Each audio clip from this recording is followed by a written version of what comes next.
Bonjour, merci d'être avec nous. Nous allons parler aujourd'hui avec les notaires des questions qui vous sont proches, des questions qui vous aident à régler un certain nombre de choses dans votre vie quotidienne. Et cette fois-ci, nous allons parler de quelque chose qui vous semble bien lointain, mais qui pourtant vous verrez très proche de vous, c'est la loi de finances, cette fameuse loi de finances qui, a priori, régit tout. Alors aujourd'hui, Jérôme Cesbron, maître Cesbron, est avec nous. Bonjour Jérôme. Bonjour Georges. Et j'ai évoqué cette loi de finances. Est-ce que vous pouvez nous expliquer ce que c'est vraiment que cette loi de finances qui vraiment régit tout ? Tous les ans, les députés votent en fin d'année, traditionnellement dans les derniers jours de l'année, une loi, dite loi de finances, qui va modifier les règles fiscales, qui va en créer des nouvelles, qui va en supprimer, et qui va traiter de l'impôt sur le revenu, du taux de l'impôt, des avantages fiscaux, de l'impôt sur les entreprises. Donc vraiment, toute la relation fiscale est traitée et modifiée tous les ans par une loi de finances, et parfois même en cours d'année, par des lois de finances rectificatives. C'est du quotidien pour les notaires, puisque régulièrement dans les actes, que ce soit dans les ventes immobilières, en droit de la famille, on y reviendra, on a une partie de notre métier qui est de traiter la fiscalité. On a parlé ensemble des divorces, des séparations. C'est pas drôle, hein, évidemment, c'est pas des moments agréables. Et pour autant, il faut savoir que ces choses-là arrivent et qu'il y a un impact et que la fiscalité est importante dans ces moments-là.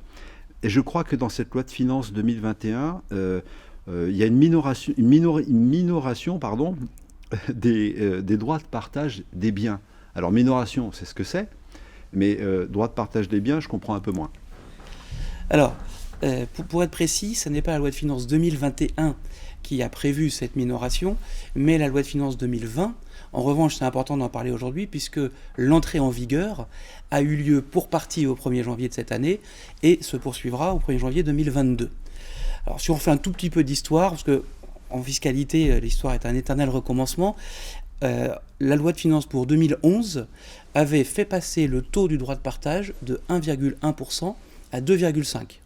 À l'époque, dans la différence générale, alors que c'était quand même plus qu'un doublement de la fiscalité en cas de partage. Ce droit de partage, il se calcule sur la valeur de l'actif partagé.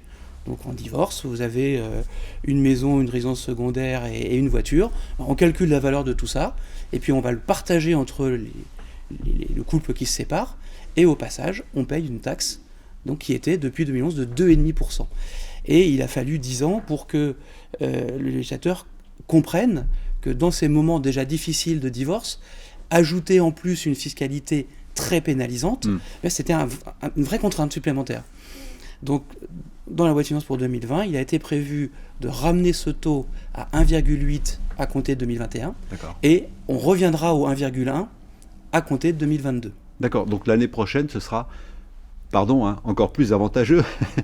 C'est jamais une situation agréable. Hein. Tout à fait, ça sera encore plus avantageux. Alors, une précision, puisque ça a donné lieu à pas mal d'incompréhensions, le droit de partage, il existe, on l'a dit, en matière de divorce, en matière de séparation de couple, puisqu'il s'applique également en cas de séparation d'un couple pacsé, mais ce droit de partage existe aussi en matière de succession. Vous héritez entre enfants d'un bien immobilier, il y en a un qui veut le garder, là on va partager le droit. La minoration du droit ne s'applique que aux séparations des couples. Le taux de 2,5 reste pour les successions. Ah, d'accord. Ça, c'est vraiment une erreur qui a été commise assez souvent de croire que l'ensemble était concerné. Ce ne sont que les divorces et les séparations de pacsés. Une toute petite nouvelle intéressante dans ces circonstances qui ne sont pas toujours faciles. Alors, en revanche, la loi de finances a à connaître, on l'a vu, hein, de tout ce qui fait la vie de tous les jours. Et dans cette vie, il y a la donation dont on va reparler, parce que vous allez nous réexpliquer ce que c'est. Mais je crois avoir compris que dans le cadre d'une donation, qui est une avance sur succession, on peut donner 100 000 € à ses enfants. Il y a un contexte qu'on ne va pas détailler. On avait fait d'ailleurs déjà une petite séance là-dessus, avec vous, un podcast. Et grâce à la loi de finances, on peut donner 100 000 € en plus des 100 000 € que l'on pouvait déjà donner avant, en avance de succession. Je ne sais pas si j'ai bien compris. En tout cas, je crois que le mieux, c'est que vous nous réexpliquiez. Juste pour bien comprendre, un tout petit rappel sur cette question des abattements, puisque la fiscalité, il n'y a pas que ça dans la donation, mais la fiscalité, c'est l'abattement, autrement dit, c'est la capacité à donner sans payer d'impôt sur la donation ou sur la succession. Traditionnellement, il y a 2 abattements pérennes qui existent. Un abattement de 100 000 euros par parent, par enfant, qui peut porter sur n'importe quel bien. Ça peut être de l'argent, ça peut être une maison, des parts de société, n'importe quoi. Et puis, une donation de 31 865 euros précisément, dite donation Sarkozy, parce que c'est lui qui l'avait mis en place quand il était ministre de l'économie. Et cette donation, elle a quelques particularités. Il faut que le donateur ait moins de 80 ans, que celui qui reçoit soit majeur, et il faut absolument que ce soit de l'argent, du numérique. D'accord. Ça ne peut pas être autre chose. Donc Jérôme, il faut que ce soit de l'argent. Voilà, pour cette donation, il faut que ce soit exclusivement des sommes d'argent. D'accord. En plus donc de ces 2 donations, la loi de finances pour 2021, et dans le contexte Covid, a prévu une donation supplémentaire exceptionnelle avec un nouvel abattement de 100 000 euros, mais qui répond à des conditions un petit peu différentes, puisque traditionnellement c'était 100 000 euros par parent et par enfant. Cette fois, c'est 100 000 euros par parent. Donc si vous avez 3 enfants, vous pourrez donner un maximum de 33 000 et quelques à chacun. Donc c'est une petite différence qui minore un peu l'intérêt de cet abattement. En revanche, cet abattement, comme l'abattement dit Sarkozy, bénéficie aux enfants, mais aussi aux petits-enfants, et à défaut d'enfants et de petits-enfants, aux neveux et nièces. Donc on a un champ un petit peu plus large qui permet de donner cette nouvelle somme qui s'ajoute aux 2 autres, 200 000 euros. Par contre, fenêtre de tir courte, initialement 31 décembre 2020, prorogée au 30 janvier 2021. D'accord. Donc, il faut se dépêcher. Alors maintenant, Jérôme, que je sais que je peux donner cette somme supplémentaire, la question c'est de savoir ce que vont en faire ceux qui les reçoivent. Si je donne ça à mes enfants, par exemple, ils peuvent partir en vacances avec ou acheter une voiture. Question.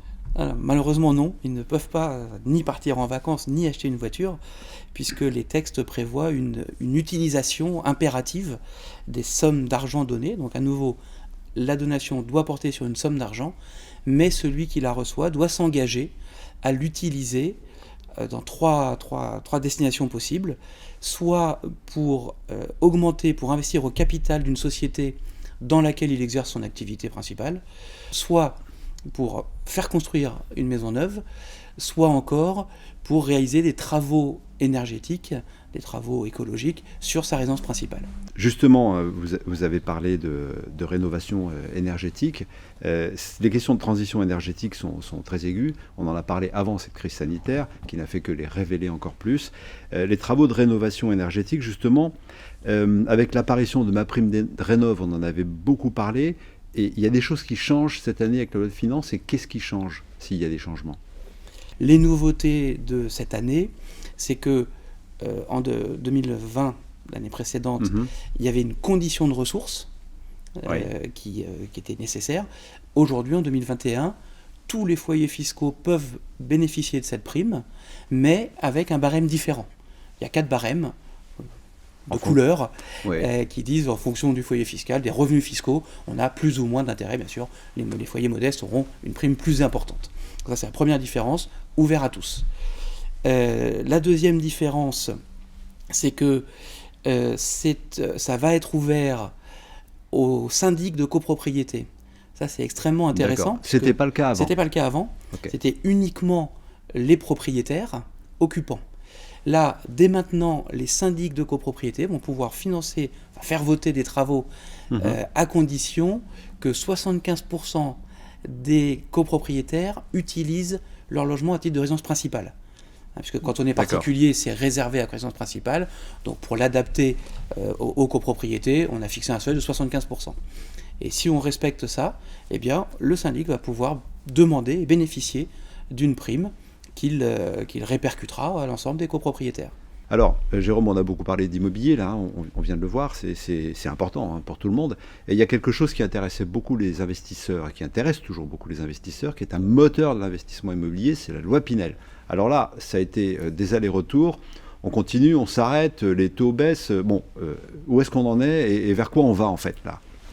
Alors effectivement, le dispositif Pinel, qui est le dispositif en cours, on sait que régulièrement, des dispositifs se succèdent pour soutenir l'investissement dans l'immobilier. Ce dispositif Pinel devait disparaître à la fin de l'année 2021 et il a été prolongé par la loi de finances pour 2021 pour se terminer finalement fin 2024. Donc ça c'est le côté bonne nouvelle, Oui. ça va durer plus longtemps. En revanche, la moins bonne nouvelle, c'est que les taux de réduction d'impôts qui sont associés vont baisser.